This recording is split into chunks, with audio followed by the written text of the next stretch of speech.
Hoje é 6 de outubro de 2023, são 14 horas, não, são 16 horas e 55 minutos. Fim de tarde.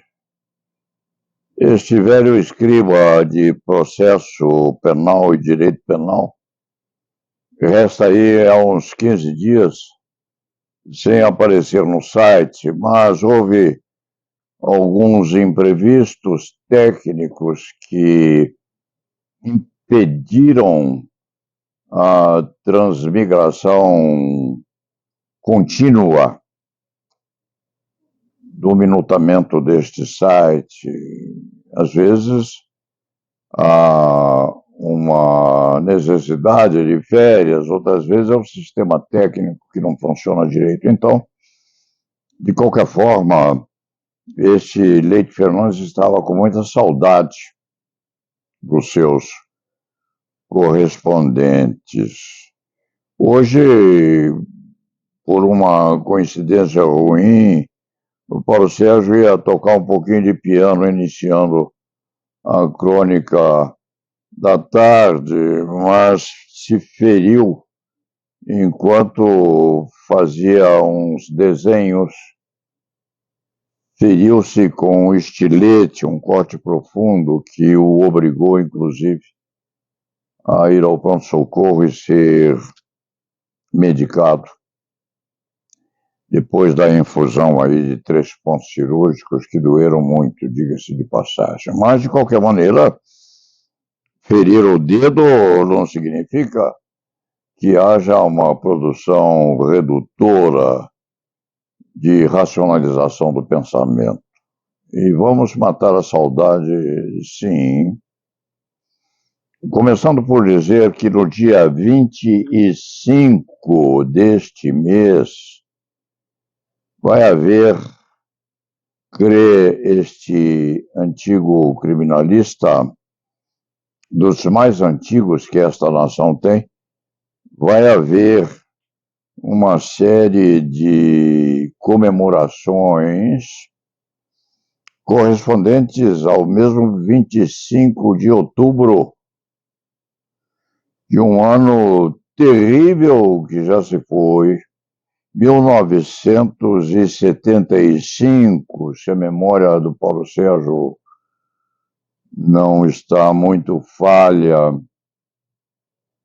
e 25 de outubro de 1975, Vladimir Herzog, jornalista muito eficiente, que labutava nesta nação, foi trucidado depois de ser torturado pela polícia política da ditadura, Vladimir Herzog.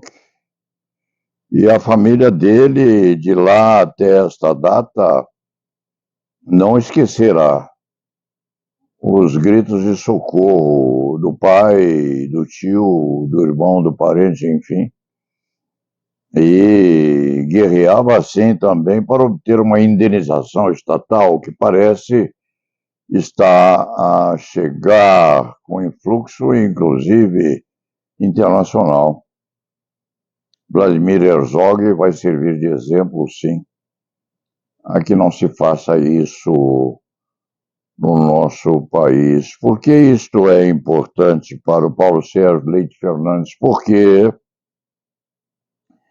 sendo um dos mais antigos criminalistas que esta nação tem, vivos e razoavelmente lúcidos, esse Leite Fernandes tem essa pretensão.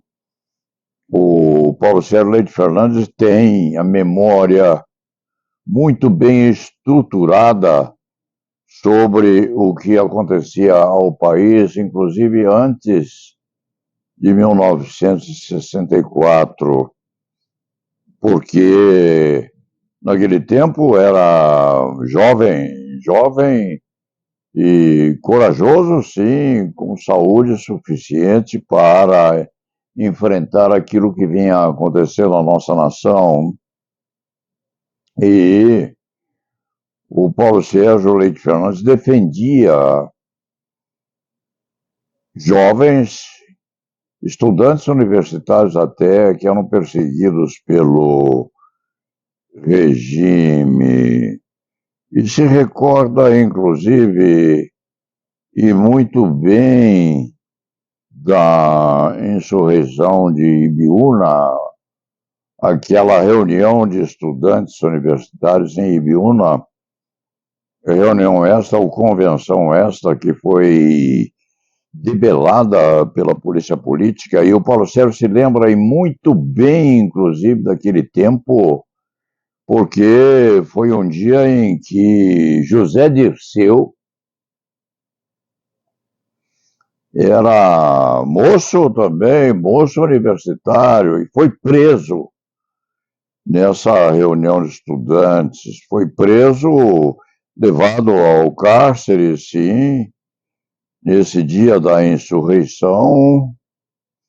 E por que o Paulo Sérgio Leite Fernandes se lembra muitíssimo bem disso? Porque o Beleguém, o policial que prendeu José Dirceu, o pegou ou o impediu de sair, de se libertar, não com uma arma de fogo, não. Prendeu-o ou o impediu de fugir ou de andar mais depressa à custa de um ancinho que esse policial encontrou, localizou no chão daquele quase acampamento em Ibiúna.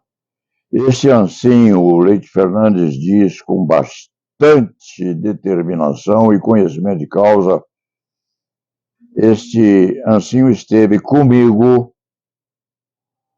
no meu depósito aqui durante uns 30 anos, quem sabe, até o dia em que este policial, já antigo, sim, de cabelos brancos, veio aqui e me disse: doutor Paulo Sérgio, eu vim buscar de volta o ancinho que eu usei na rebelião de Ibiúna. E eu o tinha. Eu tinha em meu poder aquela peça, que era uma peça heraldicamente posta na destinação do Brasil futuro. E por que estava aquele instrumento depositado? Porque depois que aquilo passou, depois que a contingência correspondente à reunião em Ibiúna se tornou um fato do passado, aquele mesmo policial precisou, de uma forma ou de outra, ser defendido em alguma coisa que aconteceu. E deixou em depósito com o Leite Fernandes para menção no futuro, se quando necessário fosse, aquele ancinho. E por uma dessas coisas que acontecem também na história do destino e até na história das vocações vespertinas dos acontecimentos políticos da nossa pátria, esse Leite Fernandes havia encontrado uma razão, sim, para guardar respeitosamente aquela peça instrumental do conflito entre o policiamento vigente naquele tempo e a revolta daqueles moços. E devolveu ao policial do DOPS aquele ancinho a pedido dele. Não sabe o que o esbirro, o antigo esbirro, que necessitara de proteção 20 anos depois ou 30 anos depois, não sabe o que aquele esbirro fez com o instrumento usado para prender José Dirceu, lá em Ibiúna. E Isto por enquanto fica assim, porque só o próprio Zé Dirceu pode atestar ou não que ele foi pego por não se sabe quem, em Ibiúna, a poder de um mansinho encontrado numa valeta da estradinha que ligava Ibiúna a São Paulo. Então, o Leite Fernandes tem duas vinculações com aquilo. A primeira defendeu muita gente. A segunda ligação que o Leite Fernandes tem com aquilo, isso pessoalmente, é uma introdução muito curiosa do lado dos defendentes no que acontecia nas esquinas da ditadura, como se fosse uma virgem.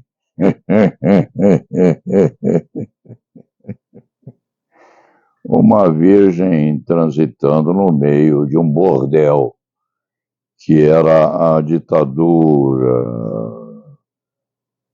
E foi uma competência que permitiu ao Leite Fernandes, inclusive, quando Vladimir Herzog foi assassinado em 25 de outubro de 75, se a memória não falha.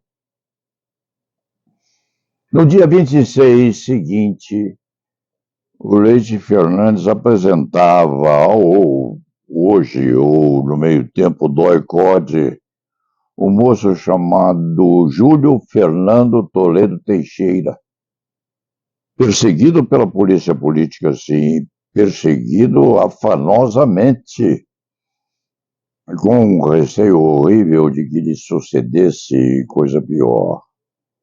E quem protegeu a figura e a liberdade e a apresentação de Júlio Fernando Toledo Teixeira à polícia política foi exatamente o cadáver de Vladimir Herzog, porque naquela manhã de 26 de outubro explodiu aquele todo e o defunto sangrento de Vladimir Herzog, escondido num cárcere qualquer, ainda protegia a liberdade ou a vida ou um tratamento condigno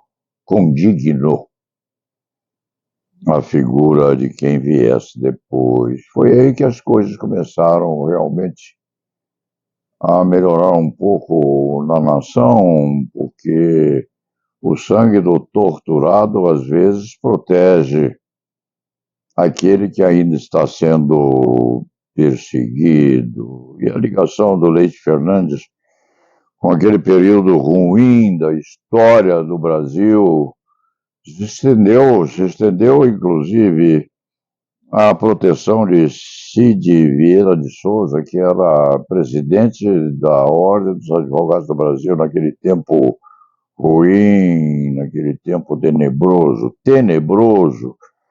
porque o Leite Fernandes era uma espécie de escriba do faraó. Cid Vieira de Souza dizia aquilo que era preciso dizer, mas não gostava de escrever. E a adaga, a espada de combate do Leite Fernandes era e ainda é a caneta tinteiro, nem a digitação, porque o Leite Fernandes, hoje de madrugada, estava a utilizar um cinzel para fazer os seus desenhos e explodiu com o desenho num corte lancinante, um pedaço do dedo indicador. Leite Fernandes não dita quando era preciso ou quando é preciso, e já o fazia naquele tempo a um escriba que soubesse digitar aquilo que era preciso que o outro dissesse. E Cid pedia a Paulo Sérgio: Leite Fernandes, faça o meu discurso da semana que vem, seja duro, mal criado, e é preciso que se diga aquilo que a ordem quer. E esse velho caudilho da advocacia criminal escrevia coisas bonitas, como, por exemplo, daquela sala no sexto andar, ouço bater às 12 e às 18 horas o carrilhão da Sé. E o leve som desafinado de um sino só me lembra todos os dias, às 12 e às 18 horas, o tempo faltante para a redemocratização do seu país. E o Paulo Sérgio se lembrou muito bem disso outro dia, porque encontrou um morador de rua lá na Praça da Sé, encostadão, numa trolha qualquer, pendurada entre os bancos, e o Leite Fernandes deu uma moeda ao morador de rua, e o morador de rua, não o mendigo, o morador de rua, gostou do Leite Fernandes.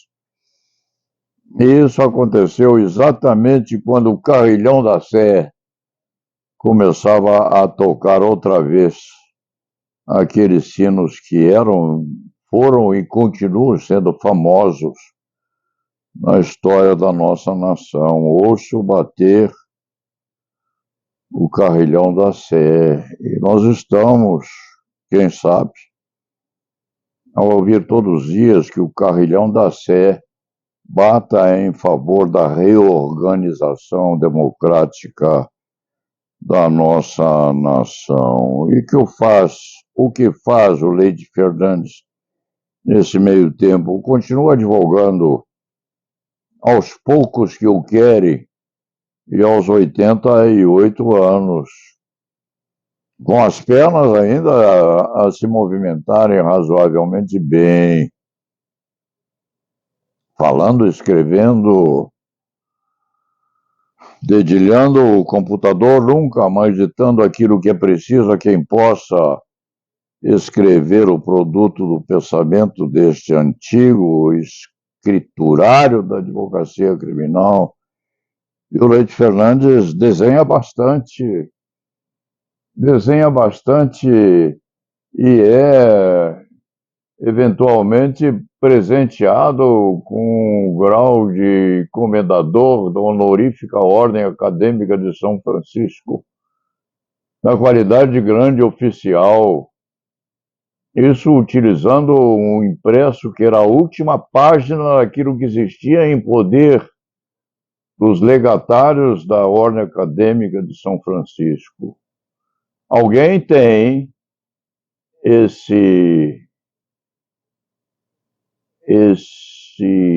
ou essa elocução da anterioridade desse diploma. Alguém tem em seu poder ainda. Este era o último paginário desse impresso da honorífica Ordem Acadêmica de São Francisco. Os formados no Largo de São Francisco sabem a que se refere isso com uma característica. O Leite Fernandes não é formado na Faculdade de Direito do Largo de São Francisco. Isto aqui foi uma distinção que se me fez em favor de não se sabe o que teria feito em benefício da democracia brasileira. E aquele outro galardão é uma comenda maçônica que me foi outorgada a tempo certo. E é preciso que se saiba que o Paulo Sérgio não pertence à maçonaria também. Não é de lá, sempre foi solitário na vida e solitário continua sendo. E o Leite Fernandes é, sim, um desenhista razoabilíssimo, um pintor que, nas poucas horas vagas que tem, se esmera em usar as tintas que notabilizaram, sim, um grande pintor do passado, Salvador Dalí. Dali com aquele bigodão que o distinguia. Ele, no começo da vida dele como pintor, tinha uma característica muito curiosa: ganhava muito pouco. Então, os amigos dele constituíram uma entidade chamada Zodíaco, os amigos de Salvador Dalí. E cada mês que passava, sorteavam entre um deles alguém que adquiria uma obra de Dalí. Dalí tinha o compromisso de pôr cada vez a sorteio para os amigos um dos quadros que ele produzia. E com isso, o Salvador Dalí conseguia sustentar-se e sustentar também a sua companheira fenomenal, que se chamava Gala. E tinha um nome russo muito complicado que o Leite Fernandes nem consegue dizer. Dentro desse contexto, não é que o Paulo Sérgio queira imitar Salvador Dalí na competência pictórica que esse gênio da pintura tinha, mas o Leite Fernandes produz alguns quadros razoáveis. Por favor, Diego, traga-me este aqui, se possível for. Veja se dá para produzi-lo. Este quadro é muito bonito, é uma obra que o Paulo Sérgio fez. Aquele outro que está ali, por favor, me traz aquela dupla que eu considero muito bonitinha. Diego, esta aí. Veja se dá para mostrar aos nossos vedores, se é que a palavra existe. Gosto muito desta dupla aqui.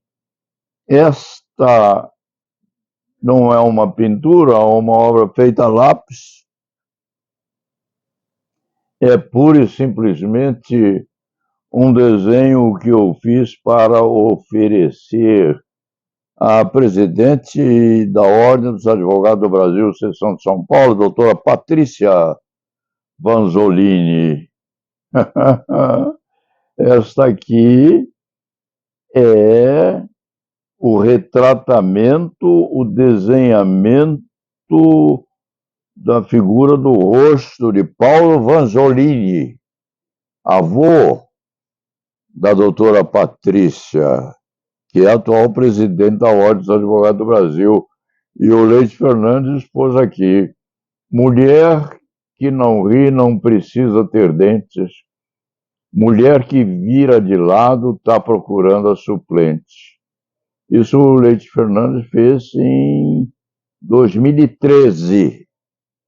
E eu vou mandar de presente à doutora Patrícia, em homenagem ao trabalho que ela vem desempenhando na ordem. É uma moça bonita, jovem, muito delicada, muito educada, mas muito firme também na condução dos destinos da nossa seção de São Paulo, em luta, inclusive, contra a corrupção posta no ensino superior da advocacia da nossa nação. Então, já vem vocês que o Leite Fernandes ainda advoga bastante, não é propaganda, não, mas quem sabe esteja a caprichar na sua pintura de forma a seduzir um ou outro colega que queira beneficiar-se ou prejudicar-se, talvez, com um desses quadros bonitos que o Leite Fernandes faz. Quanto à advocacia, é importante dizer que a criatura tem a competência dela ligada, sim, à vontade que tem de exercitar a defesa, tem a eficácia dela ligada também à lucidez com que examina os problemas jurídicos postos à frente, mas o Leite Fernandes, se quando estiver a advogar com menor plenitude, não se enganem, não. O Leite Fernandes está pintando muito bem. E pode dizer que é um bom pintor, porque é aquilo que se chama hoje um polímata. O que é o polímata? É aquele que é capaz de ter várias competências ao mesmo tempo, quando acontecia aos nobres do século XVII. Havia aqueles que conheciam astronomia, desenho, pintura, dança, inclusive os nobres franceses do século XVII dançavam muito bem, eram muito másculos, inclusive, embora usassem aquelas roupagens que pareciam feministas, e pintavam, usavam os pincéis com muita compactação, mas também com muita eficácia. Os nobres franceses eram polímatas. E nós temos hoje, para fechar esta crônica, nós temos hoje companheiros e companheiras, advogados e advogadas, nós temos na especialidade hoje, na ciência do direito, muitos e muitos colegas muito capacitados em áreas ligadas inclusivamente a perspectivas extravagantes ao próprio direito. E vou lhes dizer que uma dessas criaturas tem uma parte do sangue do Paulo Sérgio Leite Fernandes. O Paulo Sérgio Leite Fernandes tem uma parte do sangue nobre do ministro Sebastião dos Reis Júnior, ministro do Superior Tribunal de Justiça, que pode ser muito bem falado por este antigo advogado criminal, na medida em que nenhum caso dele, Paulo Sérgio, cai na mão do ministro, porque o impedimento já é automaticamente anotado eletronicamente lá no Superior Tribunal de Justiça, de forma que o Paulo Sérgio só pode chegar perto do ministro Sebastião Reis Júnior para dar um abraço justificado pela divisão ou pela conjunção do mesmo sangue. Sebastião Reis Júnior é filho de Lúcia Leite e de Sebastião Reis, do ministro. A Lúcia era uma criatura maravilhosamente culta e o ministro Sebastião Reis também. O Leite Fernandes tem aqui uma fotografia do ministro Sebastião Reis Júnior, garotinho ainda, gordinho, loiro, conduzido pelo braço ou pelas mãos por este hoje octogenário advogado criminal. Mas o ministro Sebastião Reis Júnior está, com certeza, a abrir uma exposição ou uma exposição, sim, de livros na antiga capital da República, no Rio de Janeiro, com os livros escritos em função das presidiárias que esta antiga pátria mantém presas em condições muito ruins. São, sim, presidiárias heroicamente postas a público pelo ministro Sebastião Reis nas fotografias que o ministro extraiu delas, evidentemente, com consentimento das mesmas. Isto, no Rio de Janeiro, há a vendagem desses livros. E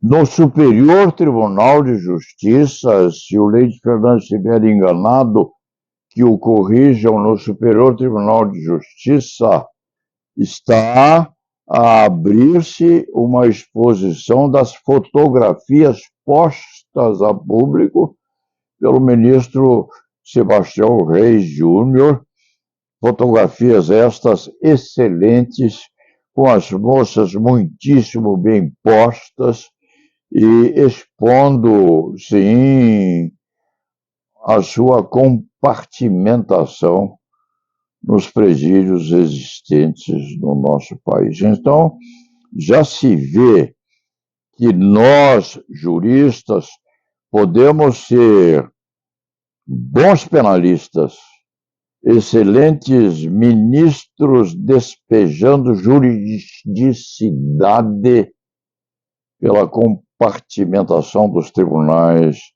do país, e podemos também ser bons fotógrafos de arte, ser bons pintores, e como pintores e bons fotógrafos de arte, podemos dizer: eu não posso me programar para me propagandarmear.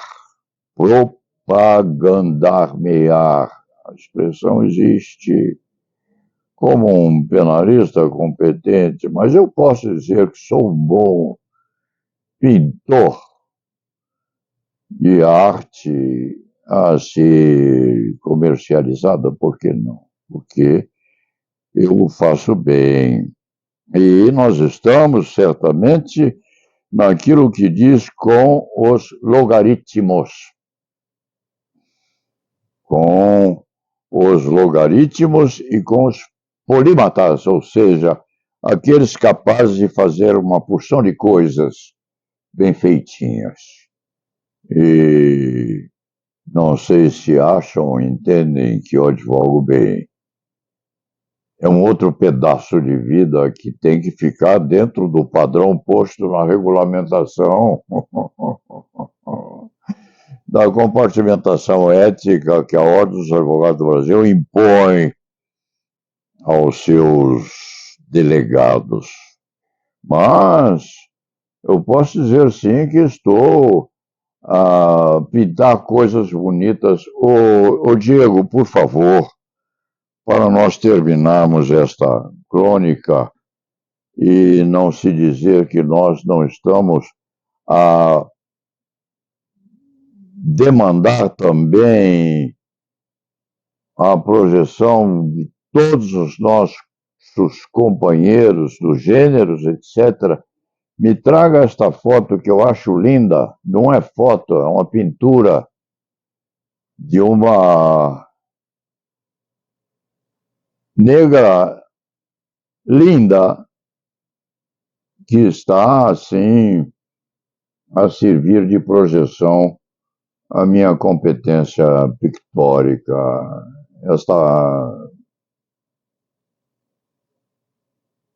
Esta pintura minha é, quem sabe, a minha preferida. Dito isto, eu estou a reinaugurar a minha reentrada neste site tão gostoso que eu uso para, inclusive, matar a saudade dos meus companheiros. E encerro a minha atividade de hoje dizendo que esta conjunção de vontades em homenagem a Vladimir Herzog é importantíssima para a democracia brasileira. E, independentemente disso aí, a lembrança dos tempos da ditadura, que não devem recomeçar nunca da nossa nação, deve ser também apregoada aos 4 continentes, a todas as latitudes que a nossa nação tem. E lá na Viva.